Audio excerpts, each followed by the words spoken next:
Muhammadur Rasulullah. Bismillahirrahmanirrahim. Alhamdulillahirabbil alamin wa bihi nasta'in ala umuri dunya waddin. Terima kasih kepada hadirin sekalian kerana sudi hadir untuk program kita yang kesekian kalinya. Pembentangan idea ini kali kedua. Cik Rosli, saudara Rosli bin Ibrahim datang untuk buat pembentangan. Dan pembentang kita pun ada datang pula, kebetulan datang malam ni daripada Terengganu. Saudara Rosli malam ni akan membentangkan tajuk budaya wacana dalam kerangka gerakan Islam. Betul jadi apa itu budaya wacana, apa itu gerakan Islam, apa itu, dan persoalan-persoalan selepas ini kita akan kupaskan dan kita akan bertambah-tambahkan kupasan itu oleh saudara Rosli. Dipersilakan. Bismillahirrahmanirrahim. Alhamdulillahirabbil alamin. Wassalatu wassalamu asyrafil anbiya wal mursalin wa ala alihi wa sahbihi ajmain. Terima kasih. Ini kali kedua saya datang untuk berkongsi pandangan berkaitan beberapa isu. Hari ini kita akan bincangkan tentang wacana di kalangan aktivis gerakan Islam. Acara lepak maqasid sebenarnya bid'ah. Saya tak tahulah dah lalah ke tak. Kena tanya Syekh Syatibi kita lah. Dan sebenarnya pendekatan ini adalah satu bentuk yang sebenarnya bukan baru dalam konteks Malaysia. Bagus anak-anak muda dah mula berminat untuk memikirkan dan memahami hal-hal yang berkaitan dengan pengetahuan. Okey. Kita tak nak bagi definisi yang terlalu mendalam. Umumnya saya nak katakan bahawa gerakan Islam itu termasuk semua, sama ada dia berupa gerakan-gerakan Salafi, Syiah, Hizbut Tahrir atau apa sahaja. Dan yang lebih dalam konteks yang lebih kecil, maknanya dalam konteks haraki, sama ada Isma, Abim, PAS. Okey. Yang dikatakan budaya wacana sebenarnya sangat erat dikaitkan dengan kesungguhan seorang atau seorang itu untuk menuntut ilmu. Tanpa kesungguhan menuntut ilmu, budaya wacana atau budaya diskurs, perbincangan itu susah nak wujud. Dan budaya ilmu itu sendiri dikaitkan dengan budaya penerbitan buku, penerbitan majalah, budaya menulis di kalangan aktivis gerakan Islam itu sendiri. Saya selalu bertanya-tanya juga, sebenarnya di seluruh dunia telah melahirkan jutaan, ribuan orang agama atau agamawan, tetapi kenapa ilmu umat terasa macam masih jahil? Di manakah silapnya sebenarnya? Ramai orang balik India dulu sebut sebab sebelah kan. Ramai orang balik Mesir, Jordan, entah mana-mana lagi lah. Kenapa? Satu, sebab orang agama sebenarnya malas menulis.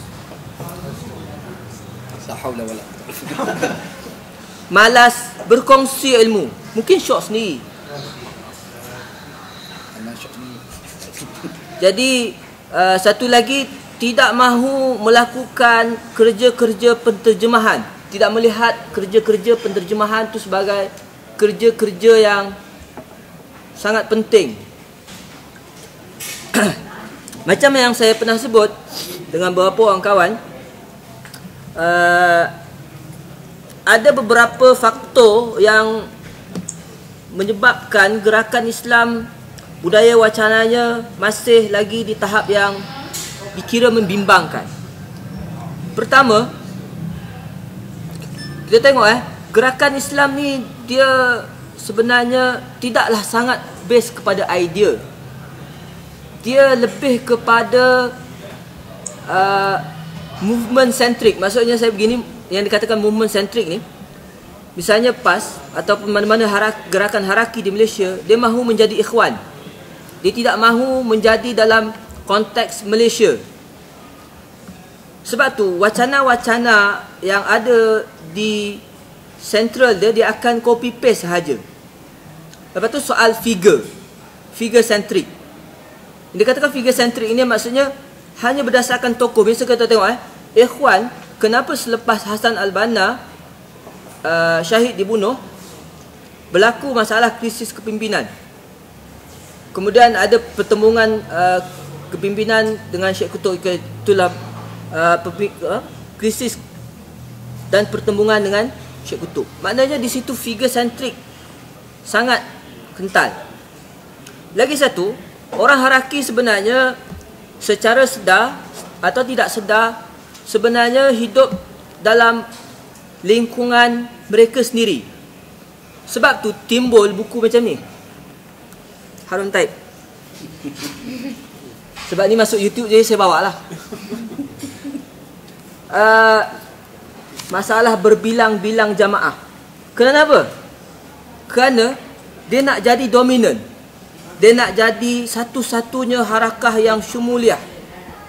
Maksudnya dia nak jadi syumul seperti apa yang dikatakan Islam syumul. Kenapa kita tak syumul? Jadi akhirnya gerakan Islam dia rasa bahawa dia nak buat semua kerja amal Islami, padahal tak mampu pun, masih lagi berterabur juga. Kemudian di counter, ini buku lama Mujahid, sebelum dia tulis Rejumanasi. Pernah tengok buku ni? Khilaf, satu fenomena. Ini satu kritik untuk mewujudkan kepelbagaian dalam wacana, supaya wacana tu tidak hegemoni, supaya tidak hanya satu bentuk, rupa bentuk wacana sahaja yang menjadi dominan.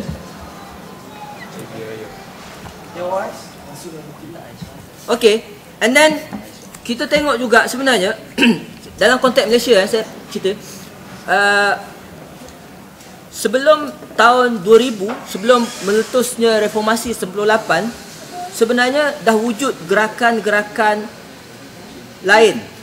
Misalnya dah wujud movement Syiah, movement Salafi dan beberapa movement Hizbut Tahrir dah wujud sebenarnya sebelum tahun 2000 lagi. Sejak 1996 ketika mereka masa tu ada majalah khilafah kepada WUK beredar di Malaysia. Mereka dah wujud tetapi secara bawah tanah, secara tidak populis. Kemudian yang menariknya, reformasi 98 telah menyebabkan apa-apa yang di bawah kapet tadi, di bawah tadi, naik ke permukaan. Melalui proses apa? Melalui proses globalisasi, peranan media alternatif, media massa, Facebook tak ada lagi masa tu, blog, dan idea. Kemudian itu saya kata akhirnya semua pandangan-pandangan itu naik ke atas.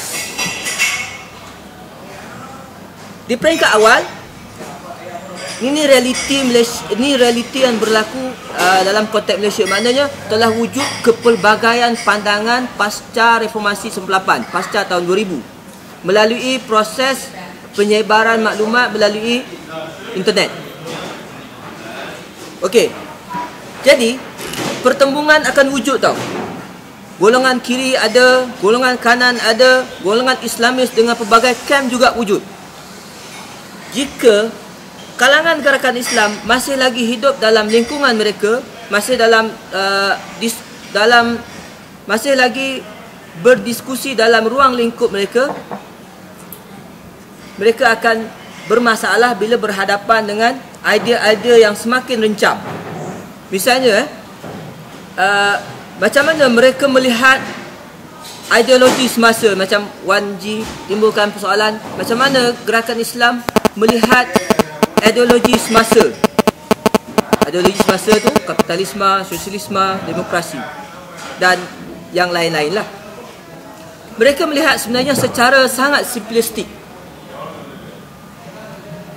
kalau dikirakan bahawa kalau dikirakan bahawa mereka tidak pernah terdedah kepada persoalan-persoalan ideologi semasa, mungkin kita blame, kita kata usrah mereka bermasalah. Sebenarnya ini salah satu contoh silibus dalam gerakan Islam yang diterbitkan oleh Syahri Sungib sekitar 89. Di sini kalau diteliti dari segi bahan-bahan yang dicadangkan untuk orang-orang aktivis gerakan Islam membaca dan menghadamnya, kita tengok sangat pelbagai sebenarnya. Sangat pelbagai. Maksudnya kita nak mengatakan bahawa masalah teks usrah lah antara faktor menyebabkan wacana gerakan Islam tidak berkembang, itu tidak sepenuhnya tepat. Kerana wujud teks-teks yang anjal. Cuma problem kat mana? Problem kat Nakib. Nakib tidak mampu untuk memberikan ataupun menghuraikan, menganalisa bahan mentah tu sendiri. Jadi akhirnya bahan mentah tu hanya sekadar diterbitkan macam ni lah, compile macam ni lah, sebagai satu catatan kenang-kenangan sejarah sajalah. Itu sahaja, tidak lebih dari itu. Sebab tu dia melihat demokrasi misalnya, melihat demokrasi hanya dalam konteks pilihan raya. Gerakan Islam tidak melihat dalam konteks kebebasan media. Dia tidak lihat dalam konteks ruang awam, diskurs. Misalnya dalam persoalan sosialisme misalnya, mereka hanya melihat sosialisme sebagai dogmatik Karl Marx. Dia tak melihat sosialisme sebagai teologi pembebasan. Mungkin kalau kita sebut istilah teologi pembebasan pun mereka tenganga, apa tu? Jadi wacananya jadi macam terasing. Term-term yang digunakan oleh kelompok-kelompok yang berbeza dari mereka tidak dihadam dengan cermat. Soalan nasionalisme misalnya. Nasionalisme hanya dilihat sebagai nasionalisme Melayu, bangsa, tapi dia tak tengok dalam konteks nation state. Idea nasionalisme akhirnya dalam perbahasannya akan pergi kepada nation state. Akhirnya bila kita tengok Mujahid balik, Mujahid Yusof Rawa misalnya, Dr. Mujahid bangkitkan soal perlu kepada macam mana nak membangun nation state. Idea-idea tu sebenarnya dah ada dalam kalau dalam konteks PAS ni dah ada diperbincangkan dalam pandangan Dr. Burhanuddin. Dr. Burhanuddin tak fikir ketika tak timbulkan pun persoalan adakah negara ini macam mana kita nak berhadapan dengan nation state. Oh, nation state ni tak ada dalam teks klasik politik Islam. Macam mana kita nak berhadapan? Jadi saya muskil bahawa sebenarnya wacana agama, wacana keagamaan di kalangan aktivis ni macam selepas imperialisme. Kita masih lagi bercakap soal-soal yang misalnya seperti Muhammad Abduh bercakap tentang masalah akal dan wahyu. Misalnya kita masih bercakap lagi tentang soal macam mana Islam berhadapan dengan kemodenan. Itu wacana-wacana pasca kolonialisme. Macam mana kita nak tengok demokrasi? Demokrasi pula hanya ditengok halal haram. Letih nak debat dengan Hizbut Tahrir halal haram demokrasi. Sedangkan demokrasi telah dianalisa oleh kalangan orang yang mengaku demokrasi itu lebih mendalam lagi. Malah yang dikatakan ideologi, baik sosialis, baik komunisme, baik demokrasi, baik nasionalis, ada pelbagai variasi, ada pelbagai camp, ada pelbagai mazhab, ada pelbagai aliran di dalam tu. Dia tidak sedangkan bila gerakan Islam debate pasal isu-isu ni, kita masih lagi dalam tahap yang klasik. Masih tengok halal haram demokrasi. tak boleh Islam bertentangan dengan nasionalisme. Tak boleh Islam bertentangan dengan sosialisme. Hanya itu sahaja. Kita tak analisa ideologi tersebut dalam kerangka yang lebih luas. Okey. Saya nak pergi kepada persoalan misalnya, tengok ini juga satu buku yang menarik, diterbitkan sekitar 1995 tentang sebelum lagi tahun 2000 lah. Tajuk pun Realiti 2000, Gugat PAS. Hakikatnya sebenarnya realiti sekarang memang betul menggugat PAS. Bagaimana PAS menghadapi kepelbagaian kelompok dan wacana. Apa yang dibangkitkan oleh penulis-penulis dalam buku ini, misalnya Fatih Haris Omar, Zain Mahmud yang kerja dengan utusan sekarang ni, dia ada compilation, dan Ahmad Lufi sendiri. Apa yang ditimbulkan dalam buku ini sebenarnya adalah hampir sama dengan apa yang digarap oleh Dr. Mujahid. Tak jauh beza. Cuma mungkin bahasa kulit bukunya berbeza, tajuk buku berbeza. Tetapi isu-isu yang dibangkitkan, isu masalah bagaimana PAS mahu berhadapan dengan wacana yang pelbagai, macam mana PAS mahu berhadapan dengan kelompok-kelompok minoriti. Misalnya yang dikatakan minoriti non-Muslim macam mana, orang bukan Islam bagaimana. Persoalan-persoalan itu telah dibangkitkan sejak 1990-an lagi. Tetapi oleh kerana budaya organisasi PAS itu sendiri masih dalam tahap yang saya kira sangat lambat bergerak, budaya organisasi, budaya wacana masih lambat. Jadi idea itu tidak merata.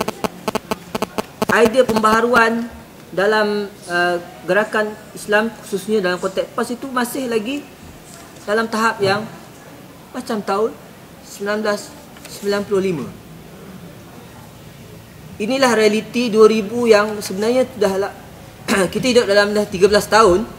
2013 tahun kita masih lagi berwacana tentang halal haram demokrasi. Kita masih lagi berwacana tentang pelaksanaan syariah. Kita masih lagi berwacana tentang hal-hal yang hampir sama sebelum tahun 2000. Tak ada jalan selesai. Okey, dan selepas itu, tadi tentang macam mana misalnya tengok, gerakan Islam bagi golongan penganalisa kiri Marxis, dianalisa dalam buku ni, Islam Politik dalam Analisa Marxis. Gerakan Islam telah dianalisa. Misalnya revolusi Iran, dianalisa peranan gerakan kiri dalam revolusi Iran ataupun dalam revolusi selepasnya, revolusi Arab, dianalisa. Dan maknanya orang gerakan Islam kena tahu apa yang dianalisa oleh kelompok luar mereka terhadap diri mereka sendiri. Kalau kita tak tahu, macam mana kita nak counter check balik pandangan mereka? Dan realitinya, ini satu buku terjemahan Institut Terjemahan Negara. Buku ni agak menarik. Saya rasa Wan Ji dah baca kot. Buku ni agak menarik sebenarnya. Mahathiriism, Hegemony and New Opposition. Menarik sebab di sini dia mengambil tempoh period antara 2000 sehingga 2004. Dia analisa macam mana PAS berhadapan dengan realiti semasa dia. Realiti yang ada, kepelbagaian wacana tadi, kelompok yang pelbagai, orang yang mempunyai latar belakang yang pelbagai. Maksudnya bukan latar belakang agama sahaja yang mendukung gerakan Islam. Macam mana dia nak meraihkan perkara-perkara tu. Soalan-soalan macam mana dia nak hidup dalam konteks nation state semasa, negara bangsa tu. Macam mana dia nak, adakah timbul perdebatan soal perlembagaan persekutuan, timbul selain daripada isu negara Islam, timbul soalan tentang adakah perlembagaan Islam tu perlembagaan yang bagaimana.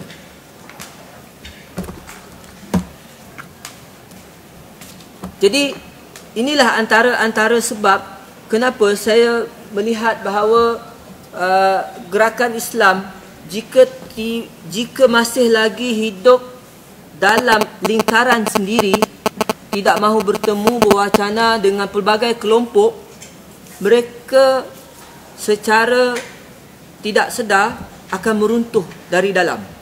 Maksud saya meruntuh dari dalam ni, mereka akan reput sendiri. Mereka takkan ada cukup nafas untuk berhadapan dengan kepelbagaian semakin rencam. Maksudnya, macam mana kita nak kawal pandangan orang yang tulis satu status di Facebook yang mengkritik PAS?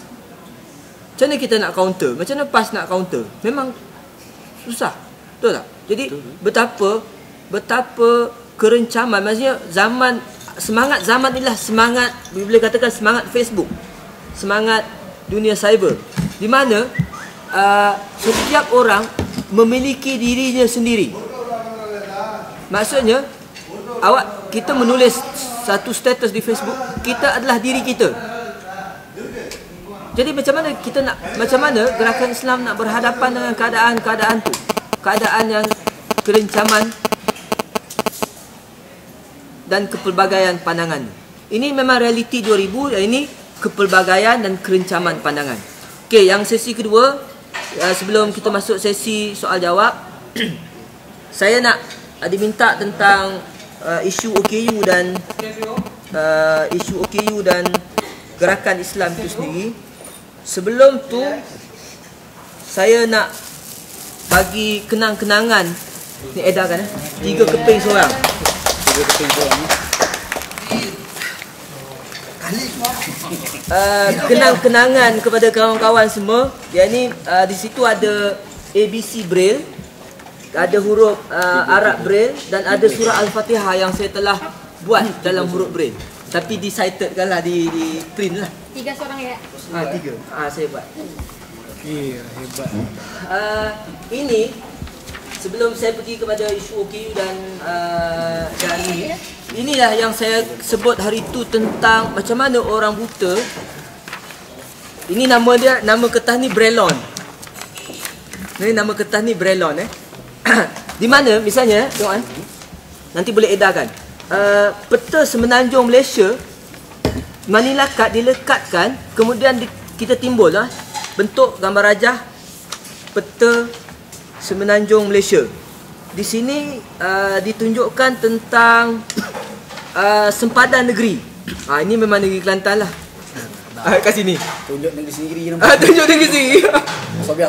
Sobiah, ya betul. Di sini kita tengok, saya tunjuk jari Di sini adalah garis sempadan negeri Kelantan.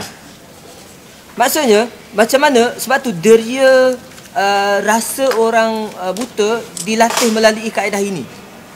Okay, ni boleh edarkan. Ni ada peta sempadan. Satu lagi peta apa? Saya pun ni buku lama saya lah. Buku lama betul. Ini peta hujan. Geografi peta hujan tentang suhu ni. Ini tentang tentang gunung. Tentang gunung dan sungai. Boleh edarkan supaya boleh tengok dan pegang dan sentuh. Yang ni pulang balik Yang mana? Yang ni pulang balik. Yang tiga ni, yang tiga line ni ambil sebagai kenang-kenangan. Hari tu saya nak bawa tak Kita pegang ya. Boleh pegang. Rasa dan cuba praktikkan deria rasa macam mana. Kita aktifkan deria rasa. Asalnya pun Braille kan. Macam mana? Yang dibagi. Yang timbul. kertas timbul ni, ya betul. Dia sebenarnya atas manila card macam tadi ni, kertas tebal ni. Kemudian peta Malaysia tu dipotong, kemudian dilekatkan di atas kertas dan dia akan buat garis-garis kalau sempadan ke apalah. Okey. Tentang gerakan Islam dan isu OKU.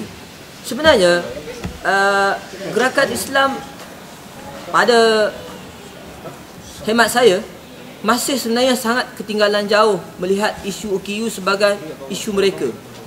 Sebenarnya perkara ini dilatarkan oleh mungkin beberapa hal.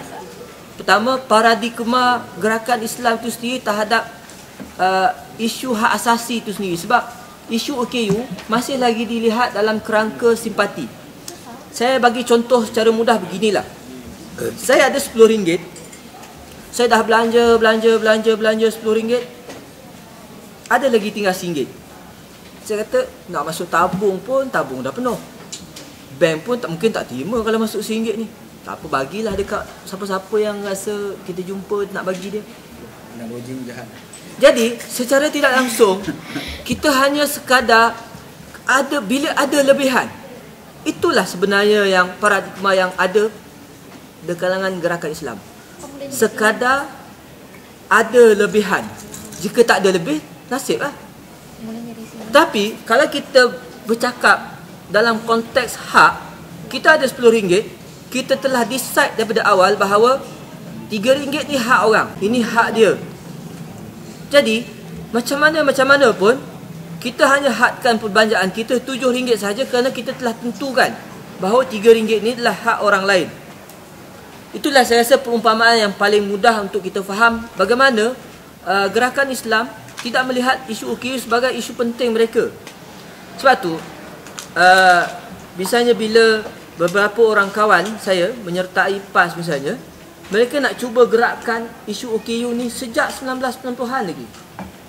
Dan hari tu di masa muktamar, bila kawan saya Faizal berucap di muktamar, itu sebenarnya bukanlah kali pertama OKU berucap dalam muktamar. Sebelum ni pun ada sebenarnya. Kerana satu, kerana orang tak tahu bahawa OKU hanya bagi je. Lagi satu OKU hanya dilihat sebagai tidak penting kerana bayangkan saya kritik secara terbuka Lujnah Kebajikan PAS Pusat, sebenarnya paradigma dia masih lagi paradigma yang sama. Masih lagi paradigma kebajikan. Dan hatta saya berani kata bahawa LKKP tu sebenarnya adalah lujnah kelas ketiga dalam PAS. Kalau misalnya, kalau dia sebagai lujnah yang paling kehadapan, tentu misalnya idea negara kebajikan itu datang daripada lujnah kebajikan itu sendiri.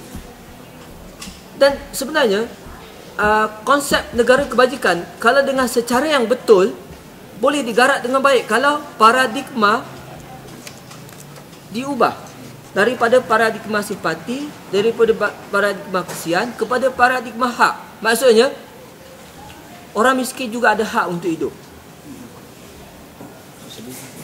Orang miskin juga ada hak untuk hidup. Bukan makna orang miskin kalau ada lebih dia boleh hidup lah. Sebab PAS bukan sosialis. Sebenarnya menolong orang miskin bukan hak milik sosialis. Dan sosialis tak boleh mendakwa bahawa menolong orang miskin adalah hak dia. Tapi PAS mendakwa dia bukan sosialis. Tak juga. Kerana dia takutkan tadi itulah soal dia melihat dogmatik itu. Dia melihat dalam kerangka yang sangat simple. Sosialis itu macam mana? Dia tak melihat dalam kerangka analisa yang yalah, tanya beginilah, berapa ramai orang baca buku Das Kapital orang PAS? Ataupun berapa ramai orang menghadam filsafat atau falsafah? Kan? Jadi sedangkan apa yang saya pernah diberitahu, Das Kapital bukan mudah nak faham. Sebab Marx menggunakan dalam term-term, istilah-istilah pada zaman dia. Jadi tak semudahnya kita yang tiba-tiba tak faham boleh kata sesat. Sepatutnya apa-apa pun itu yang tak berapa cerdik lah macam tu kan. Sepatutnya apa yang kita tak faham, kita belajar dahululah baru kita blame. Jadi persoalan tadi sebenarnya OKU sebenarnya dalam PAS itu sendiri masih dalam peringkat awal. Bila wujudnya Sekretariat OKU Prihatin itu sendiri digerakkan oleh kami, oleh kawan-kawan, itu sebenarnya baru di peringkat awal. Sebab saya hadir dalam meeting-meeting, beberapa meeting LKKP, masih lagi program-program LKKP masih lagi soal kebajikan. Dia macam tahap LKKP ni maaf saya cakap, sama macam Biro Kebajikan Persatuan di sekolah-sekolah mungkin. Sebenarnya ke tahap itu saja. Dia hanya bagi bantuan, buat akikah, buat itu, hanya program. Dia tidak pergi kepada idea. Sebab tu saya cakap tadi, dia tak pergi kepada idea. Kalau idea sebenarnya, konsep negara kebajikan sepatutnya dah lama wujud. Bukan atas 2000. Sebab tu saya memang curiga dengan istilah dengan dikatakan bahawa gerakan Islam telah melalui fasa post-Islamism. Sebenarnya persoalan perut dan persoalan hidup itu lebih penting daripada persoalan yang lain. Bukan masalah tamak tau. Maksudnya kalau misalnya keadilan sosial ditegakkan, tidak, ketakutan kita begini tau. Bila sebut keadilan sosial, sosialis. Itu masalah orang gerakan Islam. Dia dah ditiunkan begitu, dah dikotakkan macam tu. Bila sebut tolong orang miskin, sosialis tu. Ataupun ini ada satu masalah juga. Misalnya kalau misalnya aku nak buat bisnes, kau nak jadi kapitalis lah. Tak juga. Adakah orang buat bisnes dia nak jadi kapitalis? Tak boleh juga kata macam tu. Ataupun kita kata aku nak tolong orang miskin, kau nak jadi sosialis ni. Jadi saya rasa term-term itu adalah term-term yang tidak tepat. Term-term yang